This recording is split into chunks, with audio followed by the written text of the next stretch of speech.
¿Qué tal? ¿Cómo están? Gracias por acompañarnos. Este será su nuevo programa, La Agenda de Carlos Ramírez. Aquí hablaremos de economía, política, sociedad, seguridad y defensa y desde luego el lado oscuro del poder. Usted encontrará en este programa información, análisis para ir normando sus posicionamientos frente a la realidad del país, que sigue siendo muy compleja. Hoy tenemos un tema muy importante, las agendas políticas con las cuales arranca el año. Estamos terminando febrero, pero todavía se están posicionando algunas agendas políticas y sobre todo cuáles van a ser los comportamientos de las grandes líneas temáticas que requiere el país. Me acompaña en la mesa y estará en muchos programas, por supuesto, mi compañero Roberto Vizcaíno, un veterano reportero político que sigue todavía visitando sus fuentes de información para captar la información de primera mano.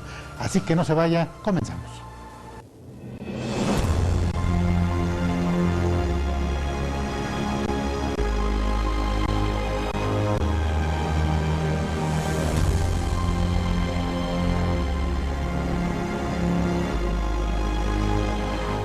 Estamos de regreso en la agenda de Carlos Ramírez. Nuestra primera parte del programa la vamos a dedicar a hacer un análisis, una descripción, un posicionamiento respecto a 4 temas, que pueden ser más desde luego, de la semana que pasó. Yo tengo apuntados 4, seguramente Roberto tendrá los propios. El tema de las mujeres, qué está ocurriendo, qué hay detrás de todo este conflicto entre el presidente de la República y las organizaciones y colectivos feministas que tomaron el tema del feminismo y los feminicidios como tema central. Segundo lugar, las cifras de seguridad que nos están diciendo, salieron apenas las cifras del mes de enero, hay cierto tipo de enfoque que hay que analizar. Tercer lugar, lo que está ocurriendo en Estados Unidos, Trump salió libre por segunda ocasión de intentos de enjuiciamiento y salió más fuerte que nunca, en tanto que los demócratas están todavía hechos bolas. Y desde luego, como cuarto tema, uno de los más importantes, qué efectos que apenas en las últimas horas ha encontrado en las autoridades mexicanas cierto tipo de sensibilidad, que es el coronavirus, y primero los efectos económicos, pero también los efectos sociales. 4 temas, Roberto, que pues van a dominar la vida política y sobre todo las conferencias mañaneras del presidente. Sin duda, Carlos, el tema, por ejemplo, del feminicidio irrumpió y arrasó como una ola todo el... Tsunami, ¿no? Todo, sí, es un tsunami social de reclamo, que fíjate que en este caso yo veo muy interesante el hecho de que el propio presidente Andrés Manuel López Obrador hizo un tema suyo. O sea, hablaba de la rifa del avión, en fin, y ese comentario de... Dejemos eso para luego, hablemos de la... No me distraigan. De la rifa, sí. Motivó que las mujeres, pues se presentaran en Palacio, hicieran todo lo que hicieron, y de repente me da la impresión de que fue adrede, Carlos, eso. Atraer la confrontación.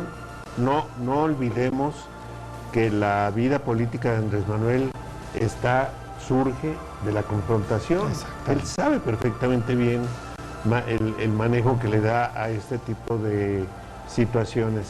Entonces, hoy la rifa del avión ya no existe.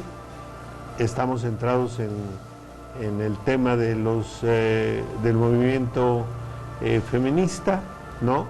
Y por ahí va la circunstancia. Todo lo demás que tú mencionas, pues es básico también. Fíjate que en el tema el hecho que el presidente lo haya traído fue darle un espacio al debate. Pero lo más importante, las protestas de mujeres desde octubre fueron contra los feminicidios, sí. Es decir, el asesinato de mujeres en cuestiones de género.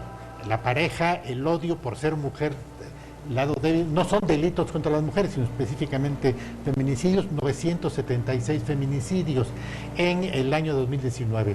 Pero el tema de feminicidios, el presidente lo transforma en un tema de feminismo. Sí. Y entonces escala, digamos, la dinámica política, abre el tema de debate y siento yo que se está ahogando, porque es un tema en el que él no es muy preparado, porque es un tema político, social, ideológico, de formaciones de colectivos, de lucha de clases y sobre todo, muy importante, el tema del feminismo tiene que ver con derechos sexuales de minorías de un mismo sexo o de diferentes sexos. Fíjate Se le escapó que el tema desde mi punto de vista. lo que dices es cierto, Carlos, pero esta proclividad del presidente de la República a hacer suyos y a concentrar en él todos los debates nacionales, por ejemplo, en la cuestión del feminicidio, pues estaban los estados y los gobernadores involucrados, había unos metidos hasta el cuello en el tema.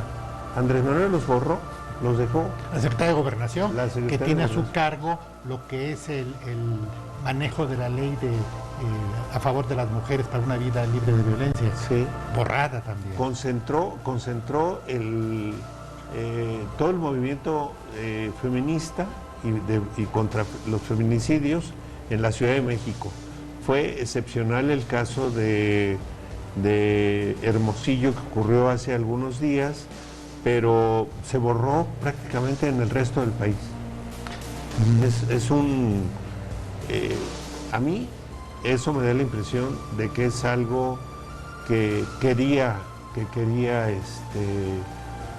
hacer Andrés Manuel, Sí, concentrar en para él. sí, aunque no se sabe para qué.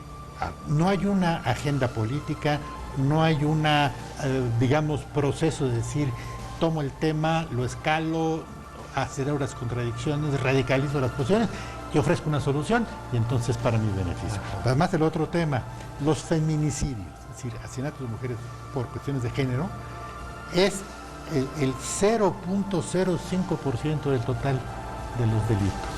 sí. Y ya si se amplía a delitos contra las mujeres, homicidios dolosos, homicidios culposos, no necesariamente feminicidios, sí llega a 33%, es un tercio.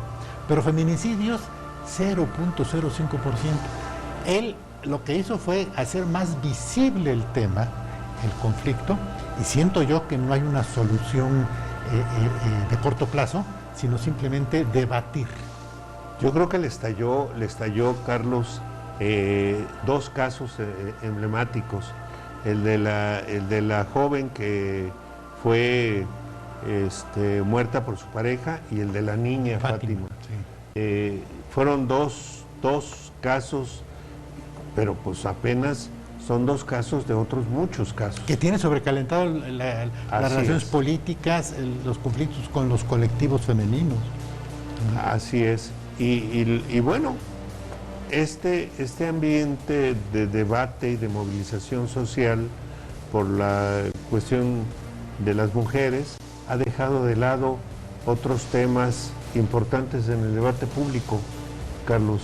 La economía ya prácticamente hundida, ¿no? El comentario que parece una insurrección de Romo diciendo que sin dinero y sin crecimiento. No, Romo dijo que el gobierno no tiene dinero. Que está ya en proceso de calcutización. Sí, dijo, Ya no es franciscano. dijo Calcuta. pasamos de la austeridad republicana a la austeridad franciscana y estamos en la calcutiana, o sea, la de la madre Calcuta, o sea, nada de nada.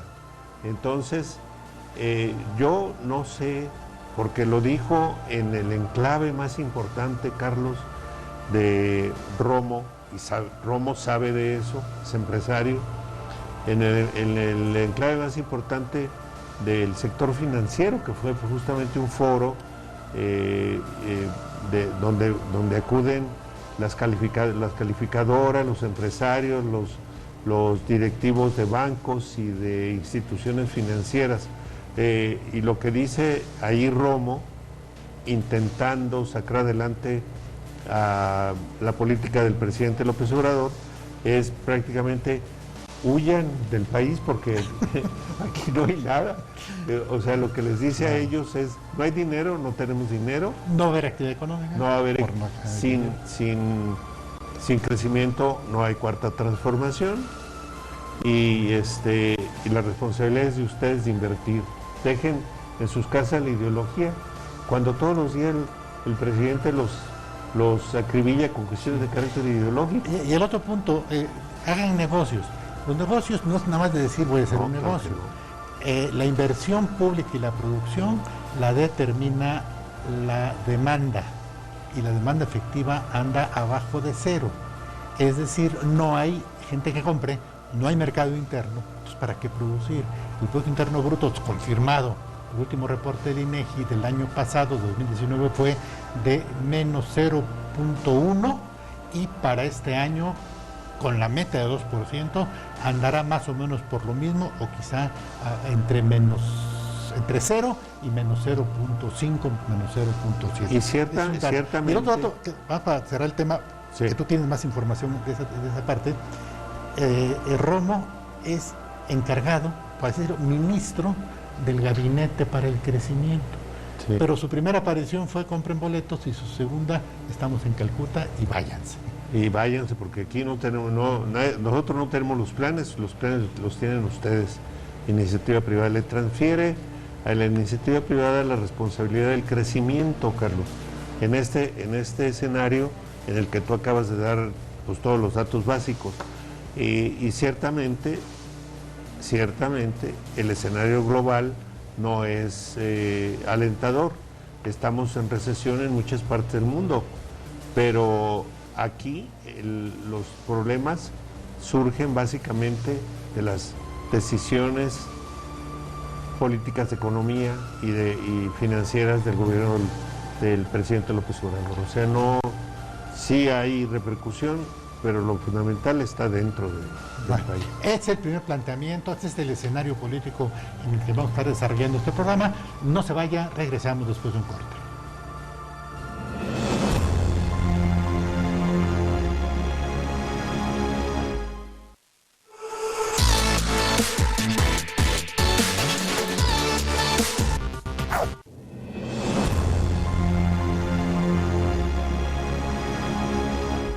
Estamos de regreso en la agenda de Carlos Ramírez. Me acompaña en la mesa mi compañero reportero Roberto Vizcaíno.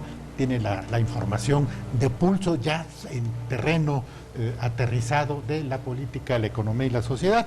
Y bueno, en esta parte vamos a analizar cómo están configurándose ya las diferentes agendas. Comencemos con la del presidente. ¿Cuál es su agenda política para este año, sobre todo, y corto plazo, mediano plazo? Pues mira, lo que se ve, Carlos, es la consolidación de lo que él llama la cuarta transformación. Ya logró, hablamos al principio de lo de la austeridad, ya logró efectivamente disminuir, cuando era la percepción de la corrupción a niveles altos del gobierno. Eso es una cosa muy importante que le mantiene en niveles altos de preferencia, de apoyo ciudadano, aunque le brincan problemas como la CONADE, como el de Segalmex, por ahí otros donde se habla de negocios multimillonarios oscuros, pero que no prenden tampoco, Carlos. El presidente ha creado una agenda sobre la corrupción y la austeridad muy fuerte, pero de allí a que tenga una agenda clara de hacia dónde quiere conducir al país, efectivamente no hay claridad, porque si bien es cierto que habla todos los días de logros en anticorrupción y todo lo demás, todos los días también, sobre todo los fines de semana, tiene reuniones con gobernadores marcados, con una agenda muy regional, cuestiones estatales, lo del Tren Maya, lo de las refinerías. Parece que no hay dinero para eso ya tampoco, pero no hay claridad hacia dónde va la agenda del presidente. Ahora, hay dos puntos muy importantes que estás manejando. Corrupción. Rosario Robles está en la cárcel, no por la estafa maestra, sino por otros malos manejos, desvío de recursos. Atraparon a Lozoya en España Y toda la gente dijo, en 2 minutos también arrestan a Enrique Peña Nieto. Resulta que Enrique Peña Nieto va a seguir libre. Inclusive el día de, es un dato interesante, el día en que arrestaron en Málaga a Lozoya, Emilio Lozoya, Austin, ese día aparece en el Universal fotografías del presidente con su novia gozando de la vida. Eso es un mensaje contradictorio. Y el segundo, el presidente sigue teniendo todos los días de 6 a 7 de la mañana en la reunión de seguridad, pero no se informa del contenido de esas reuniones ni se informa de lo que serían los objetivos cotidianos de seguridad. Ahí hay una agenda como que trunca, ¿no? Como que una flecha va en una dirección y luego se encuentra con otro en sentido contrario. El tema en todos estos casos, Carlos, es que la realidad rebasa a la retórica del presidente, diaria del presidente, la retórica diaria del presidente lo rebasa. Vemos enfrentamientos en las calles, entre grupos delincuenciales con la ciudad en medio en Córdoba o en Michoacán o en otros muchos lados, una violencia desatada. Yo me pregunto, por ejemplo, en estos casos, pues ¿dónde está la Guardia Nacional? Ya la Guardia Nacional ya no se... Ya el presidente de la República ya no habla de la Guardia Nacional. La última vez que habló de ellos fue hace 3, 4, 5 semanas por la cuestión de los migrantes y ya no se sabe nada de operaciones pues contra la violencia. Sí, como que se ha quedado un tema disuasivo. Ahí está la Guardia. Se cree, se supone que los delincuentes dicen no, por ahí no, porque ya hay guardia, pero en efecto no hay una tendencia de darle mayor actividad, mayor activismo o mayor dinamismo. La otra agenda, por así decirlo, la contraagenda, y esto tiene toda la información mucho más de fondo que yo, la agenda legislativa. La agenda legislativa. La oposición, inclusive dentro de él, es del legislativo, no el partido de oposición. Sí, allí Carlos, la agenda legislativa también, a mediados de enero, el personaje clave dentro del Congreso, que es Ricardo Monreal, dio una agenda, se adelantó a las reuniones parlamentarias de los grupos políticos de los diferentes partidos, de PRI, PAN, Movimiento Ciudadano, que también hay que decirlos, están muy disminuidos, o sea, casi no existen. En el Congreso, ¿cómo se comportan? ¿Se ven callados, sentados, sin discurso, sin interés por debatir? Sí hay debate. Sí hay debate, sobre todo de PAN y Morena. Los otros se mueven poco, pero el grupo popular allí es la Junta de Coordinación Política, donde están todos los coordinados, representados por todos los coordinadores de los grupos parlamentarios, y es ahí donde se estructura la agenda y el ritmo de esa agenda dentro del periodo legislativo. Te digo, Ricardo Monreal habló de 18 puntos, de 18 temas a mediados de enero, 18 temas, y luego hubo varias reuniones con el presidente de la República. Fue la primera vez que el presidente se reunió con grupos de la oposición, de su oposición en el Congreso, con el PAN, PRI y lo demás. Y habló de una nueva constitución, que ya había habido tantos cambios, tantas reformas en el legislativo, que estábamos viviendo ya con una nueva constitución. Entonces, Ricardo Monreal habló del tema y dijo no, yo me iría despacio, yo creo que no hay una nueva constitución, hay un cambio, hay reformas en el 25% de la Constitución, lo cual es mucho, Carlos. Y habló de que venían temas en los que sí se podría hablar ya después de esto, de una nueva Constitución, la reforma a todo el Poder Judicial, que es reformas a todo lo que comprende la operación de la red de magistrados y jueces en el país.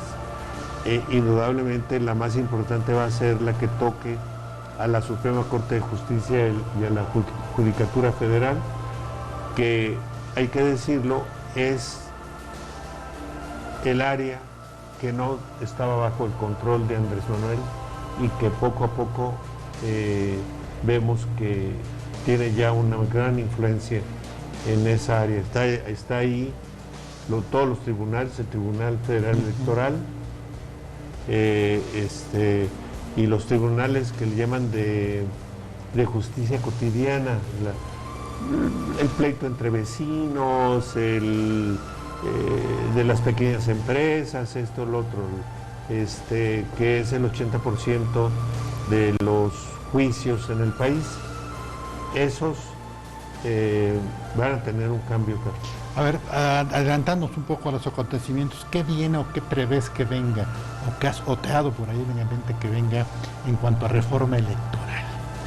El actual INE está totalmente desbordado. El Consejo Central del INE funciona para sí mismo. Hay apenas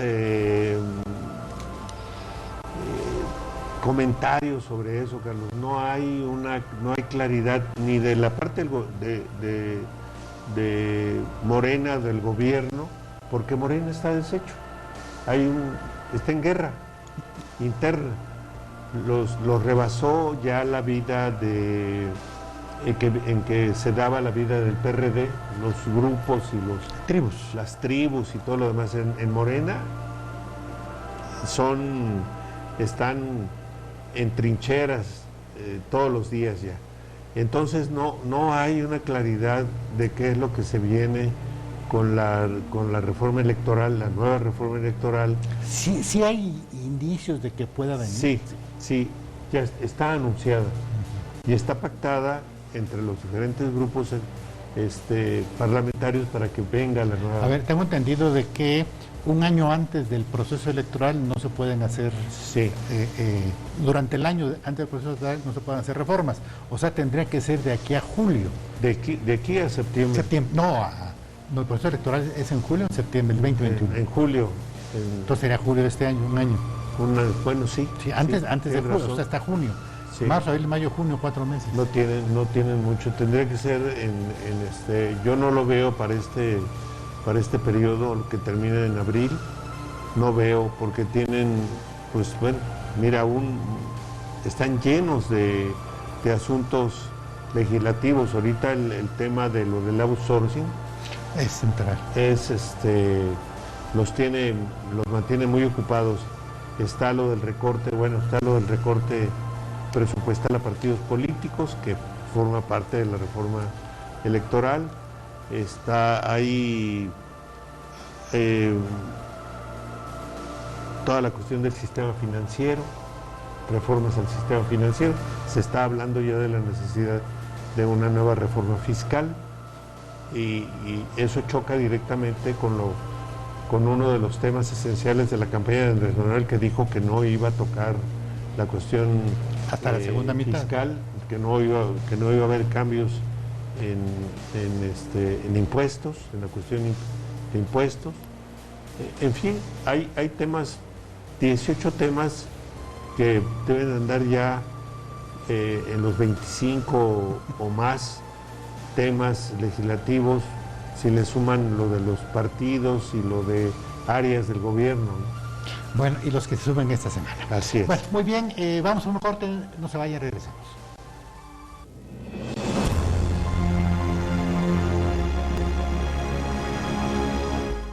Estamos de regreso en la agenda de Carlos Ramírez. El tema de las agendas es muy complejo, muy dinámico, y sobre todo cuando no hay alguna especie de organismo consultor que procese y ordene los cambios. De pronto irrumpen temas que ahorita que tienen bien trabajado el tema, nos vas a explicar, y ambientes políticos que tienen que ver con la renovación de la Cámara de Diputados el próximo año de 2021 y que desde ahora ya está de alguna manera alineando posiciones de poder. Pero temas, agendas muy complicadas, poco se han explicado. La reforma digital. Sí, Carlos, eso yo creo que va a ser otro tsunami, porque tiene que ver con libertades que se han adquirido recientemente, el derecho a enviar mensajes y irrumpir en la vida nacional, que es algo muy interesante que ha ocurrido en los últimos 10, 15 años, es cómo los ciudadanos que tenían una vida tranquila de repente se dan cuenta que pueden, con una denuncia y un calificativo, los choques o la señora fulana de tal que grita policías, irrumpir en temas nacionales y cambiar cosas. Entonces, están planteada una reforma a medios digitales que puede tocar cuestiones de libertad, de libertades. De acceso y de difusión, de difusión, sí. Entonces, por ejemplo, hay una reforma dentro de esta reforma digital, por ejemplo, el derecho al olvido, que es si alguien que cometió un error, no digo delinquir, sino que cometió un error, esto pasó por un tribunal y lo demás, sacaron fotos de él o videos de esa persona y las difundieron por redes sociales cuando estaba atravesando su cuestión judicial. Una vez cumplido con el delito, tiene derecho, o sea, va a tener derecho a que se borre todo lo que surgió sobre determinados casos, ¿no? Y bueno, pues hay muchos personajes públicos que podrían... que tienen pasados tormentosos. Sí, acudir a esa reforma para que se quite todo lo que se ha salido. Hay, por ejemplo, videos de mujeres cuyas parejas les han subido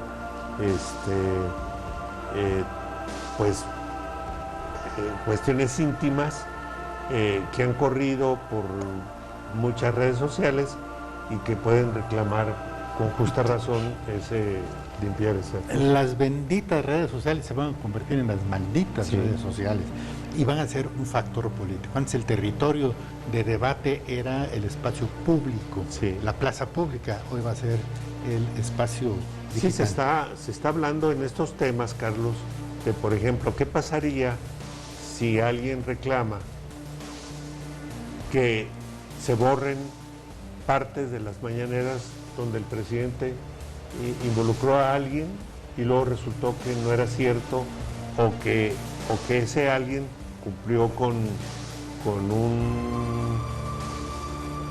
un juicio, un procedimiento legal de un juicio y ya no tiene culpa que pagar? Entonces veríamos cosas muy interesantes en ese aspecto que podrían convocar a risa, pero que no lo es tanto. Bueno. Otro tema muy importante, básico para el actual año 2020, es el proceso electoral de 2021 que va a renovar los 500 legisladores federales, tengo entendido que 13, 15 gubernaturas. Son 15 gubernaturas. Sí, Carlos. De las cuales creo que 7 u 8 están en manos del PRI y que va a haber un cambio de manos por ahí. Ya hay una actividad política en ese sentido. Los partidos están de alguna manera realineando, reprogramando, pero aquí el punto más importante es Morena. Para mí vamos a ver un fenómeno político muy raro donde Morena va a llegar al proceso electoral legislativo y a la renovación de gobernadores no siendo ni siquiera un partido político y de pronto va a ganar por la figura del presidente. Por la figura del presidente. Bueno, en este caso lo que están previendo los partidos y todos los grupos políticos es que no compite el presidente de la República en esta vez, entonces quién sabe cómo les vaya a ir. Pero es el jefe político, Sí, él va a claro. decir candidaturas, él va a hacer campañas, es a cargo de todo. Bueno, el tema allí es que ya la oposición más fuerte, el PAN, PRI, Movimiento Ciudadano, pidieron que se terminen en la veda electoral no haya mañaneras. ¿Cuánto dura una veda electoral? No, dura 3 meses. No, dura 6 meses. Dura, sí, como 6 meses. Que es cuando más prohíben o menos. programas, el anuncio Sí. de programas, son 6 meses. 6 meses. 6 meses sin mañanera. Sin mañanera. El presidente va Bueno, ya dijo el presidente que no va a como dejar las mosquito en mañaneras. departamento, ¿no? Pues quién sabe qué es lo que vaya a hacer, pero legalmente tendría que dejar de Va a ser tener tema las de mañaneras. debate, Sí. sin duda, porque es me quería parecer, una frase del presidente puede afectar Sí. a un partido, un candidato de oposición o beneficiar a un elector. Y vienen cosas muy complejas en esta elección, Carlos. Es la más grande elección que nunca haya habido en México. Hay que recordar que aunque se diga, por ejemplo, se va a renovar el Congreso, 500 diputaciones, cada Cargo. cada uno de los candidatos es una elección individual. O sea, es parte de una elección global, pero las autoridades electorales tienen que tomar uno a uno cada caso. Y son 15 gobernadores, 300 diputados de mayoría, 200 plurinominales, 642 elecciones de diputados locales y 2.344 alcaldías, casi todas las alcaldías. No, un tercio, porque son 6.500 más o menos. Más, No, son 2.500. 2.400, 2.500. ¿Cuántas alcaldías? 2.300 alcaldías. Prácticamente el 90%. Casi el 90% de las alcaldías. Entonces va a ser una elección muy compleja, porque además es la primera vez que viene la reelección en algunas alcaldías, no en todas las alcaldías, en algunas alcaldías, pero sí en los diputados federales. A ver, una nueva elección más dinámica, más plural, con mayores actores, Sí. pero las viejas reglas electorales. Y El sin- INE no va a y sin dar dinero. abasto. Y sin dinero. Y sin dinero. El INE no nos va a dar abasto. Sí, entonces aquí el tema, hay cuestiones muy preocupantes, Carlos, porque si no va a haber recursos, se quiere disminuir los presupuestos de los partidos y del INE y de Tribunal Electoral, de todos los organismos, de todas las autoridades electorales, pues es un campo impresionante para la intervención del dinero sucio. Sí, Mira, Carlos, claro. la historia nos dice, y eso lo registra perfectamente bien la Secretaría de Hacienda, la Unidad de Inteligencia Financiera y el Banco de México, nos dice que en cada elección, al menos durante mes y medio, 2 meses, previo al día de la elección, aumenta el circulante en los lugares donde hay elección. Entonces, ¿qué significa el aumento de circulante? Que corre mucho dinero en efectivo en lugares con elección. Puede llegar a incrementarse el registro de los incrementos de circulante, llegar a incrementarse al 200% de los presupuestos de los Aprobado. topes de campaña. Sí. Y entonces tendrá que investigar. Sí. Y tendrá un efecto colateral muy importante. Si son 15 gobernaturas, prácticamente la mitad de la República, más Así elecciones es. federales, tanto dinero es presión inflacionaria. Claro. Porque es aumentar precios de todo tipo. Sí, de situación. y básicamente es dinero sucio. De todos los partidos, muy rápidamente porque se me acaba el tiempo de este bloque, todos los partidos, mi impresión es que la posición política del presidente de la República solamente tiene un partido opositor, que es el PAN. El PRI lo veo borrado, el PRD lo veo inexistente, y los partidos chiquitos, pues a la tasa de posibilidades de sumarse a algún grande para mantener el registro. Mira, Carlos, otro factor importante que hay que apuntar es que en estas próximas elecciones, en las de 2021, no sé si les alcance todavía para las elecciones del 2020, va a haber 3 nuevos partidos. El viejo... Sí, ese tema lo tenía para el final. Sí. Aquí nada más el PAN. El PAN... como el único que pudiera o que está haciendo actividades de oposición. Yo creo que el PAN está quebrado. Y por eso era importante el nuevo partido, porque se le surge el partido de Calderón, que van a dividirse, los panistas se van a dividir mucho. Y yo creo que quienes van a ser verdaderamente oposición ahora va a ser no el PRI como el PRI, sino como estructura territorial. Hay que recordar que hay 12 gobernadores del PRI, pero hay 8, casi tiene la mitad de diputados locales y casi tiene la mitad de las alcaldías, el PRI. Entonces, el impacto regional, estatal, va a ser muy fuerte del PRI. Yo creo que el hecho de que en esta elección no vaya Andrés Manuel como candidato, creo que va a haber un ambiente muy fuerte en contra de la gente de Morena. Sí, y tendrá que mantener su mayoría absoluta, que se ve en duda ahorita, quién sabe qué venga. Bueno, no se vaya, regresamos después de un corte.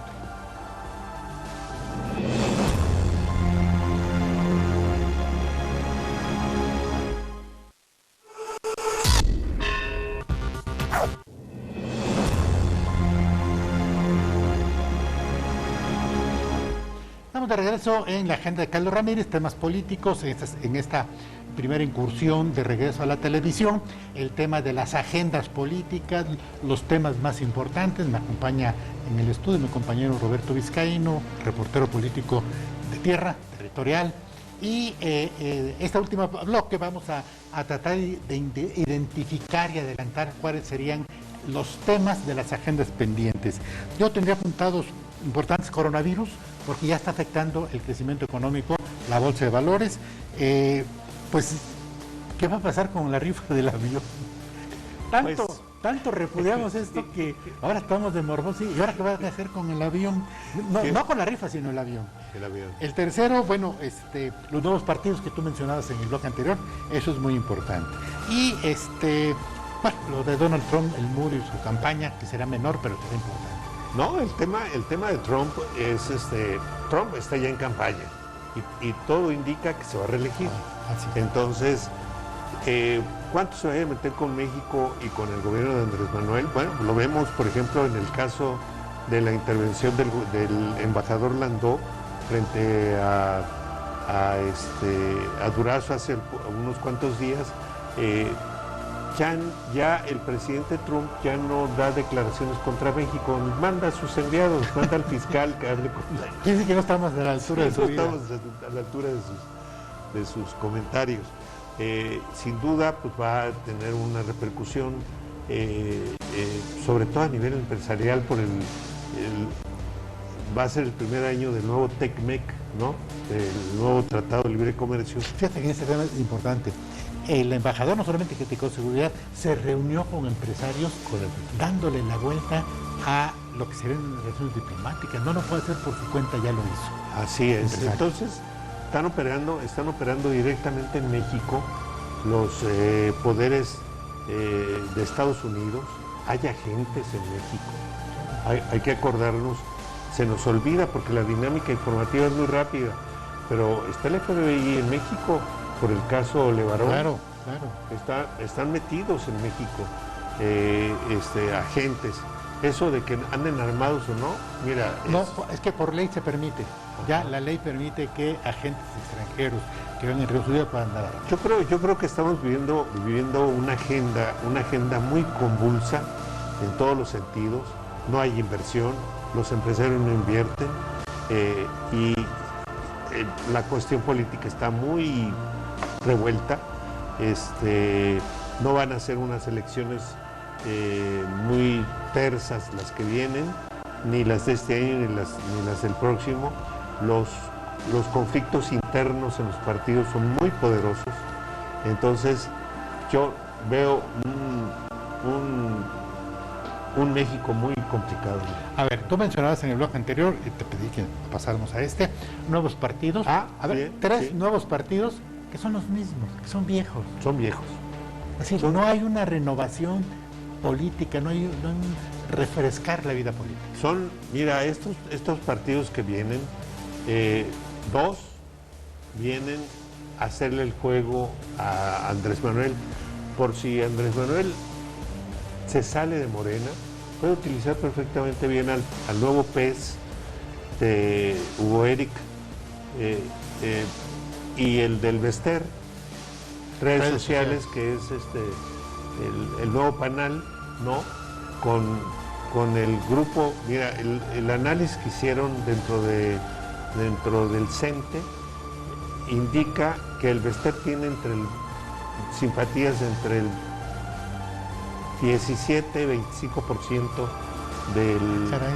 Sí, pero no tiene la mayoría. Del CENTE. Del CENTE. Ajá. Del CENTE. La estructura tradicional del CENTE domina sobre el 40%, me decían, y hay realmente un segmento muy corto que no puede influir, no puede variar las cosas ni de uno ni de otro lado. Entonces, la cuestión electoral, el tema del Bester, en la inclusión de las elecciones, está en sus grupos de operación política, Carlos. Ahí es lo que ella creó, digamos, de 2095 a 2006, que fue el dominio de Fox y el fin del PRI. Básicamente. ¿Y el otro partido será el de Calderón? El de Calderón. Sí, sí ves tú que sí obtengo. No, ellos ya entregaron la documentación y es casi seguro que lo tengan. Y viene el del PES, que... A ver, y el de Calderón viene y divide al PAN. ¿Tú prevés que puede haber una alianza entre el PAN y México Libre de Calderón a la hora de las elecciones? No creo. El rompimiento es muy fuerte y si hubiera una alianza entre ellos, sería en contra de ellos. La gente los abandonaría. Ahora, tema importantísimo, coronavirus. Todavía no empieza la pandemia, ya la Organización Mundial de la Salud está advirtiendo que se convierte en una epidemia mundial. Apenas están dándose casos, Italia está cerrando algunas ciudades, Europa está en pánico y en América pues, están entrando por Estados Unidos. Y aquí ha habido casos. Sobre todo por América del Sur, porque China se ha metido mucho por esos países. Aquí hay que recordar también, ha habido casos muy cercanos, el científico de Tamaulipas que venía justamente de la ciudad donde surge el virus, y ha habido otros casos de alarma que afortunadamente no han estallado la situación de emergencia. Pero pues ahí vemos un sistema de salud muy débil, donde tenemos el problema de desabasto de medicamentos, de recortes presupuestales, de operaciones de centros de salud a la tercera parte porque no hay recursos. O sea, realmente hemos sido bendecidos por el ser superior, bueno, que no ha llegado el coronavirus a México. No ha llegado, no hay ninguna garantía de que no llegue. No. Hay indicios de que puede no llegar, al menos en términos tan conflictivos como se supondría. El tema importantísimo, los próximos 2 meses, medicinas, abasto de medicinas. Como que el presidente desarticuló el mecanismo que ya existía y que desde luego estaba corroído por la corrupción, pero no tuvo rápidamente la capacidad de implementar uno nuevo para no interrumpir la entrega de medicina, sobre todo a enfermos de cáncer y del virus del SIDA, además de las condiciones muy específicas de las enfermedades de la pobreza. Ahí sistemas de salud no ha sido reconstruido, es el mismo, y de pronto el Seguro Social y el ISSSTE están, por usar una palabra muy común, atascados de enfermos y no tienen capacidad para responder. No tienen capacidad. ¿Esto qué prevés que tenga como efecto social, político y de protesta sobre todo? Mira, Carlos, estos sectores son muy sensibles para grandes segmentos de la población en donde afecta a todos, no hay condiciones ni clases sociales. Lo mismo afecta a afecta mucho más a los más pobres, por supuesto. Y el presidente y el gobierno no han tenido capacidad de respuesta. Involucraron, por ejemplo, en la compra externa de medicamentos a la Organización Mundial de la Salud, diciendo que la OMS certificaba las compras de medicamentos externos. Todo para enfrentarse con al día siguiente una carta de la OMS diciendo que ellos no certificaban ninguna compra de nada. Ni de certificar, no es su chamba, ¿no? Entonces, que no era su función. O sea, eso tiene efectos, está por verse. Yo creo que en las elecciones justamente es lo que digo yo, que vamos a ver un replanteamiento de las fuerzas. Podría quedar en tercios. En tercios, PRI, PAN, Morena, con una disminución del apoyo en la segunda parte de su gobierno para Andrés Manuel López Obrador. Vamos a ver que este año va a ser un poco el replanteamiento de nueva correlación de fuerzas políticas. Así bueno, es. Pues con esto prácticamente terminamos el programa. Muchas gracias, Roberto.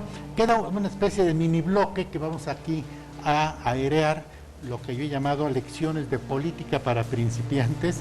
Usted está interesado en la política, bueno, la política mexicana tiene cosas buenas, cosas malas y cosas peores. Y vamos a tratar de resumir en frases cómo aprender política por principiantes. Y esta es la primera frase: la política es la habilidad para enfrentar problemas, no para multiplicarlos. Les agradecemos mucho su atención, nos seguiremos viendo en redes, estaremos en contacto en redes, apúntele por favor. Twitter, Carlos Ramírez H, correo electrónico, escríbame, sugiéranos temas, denos opiniones, aquí las daremos salida, carlosramírezh@hotmail.com, Facebook Carlos Ramírez H y página internet donde puede también consultar los programas que ya hayan pasado, indicadorpolitico.mx.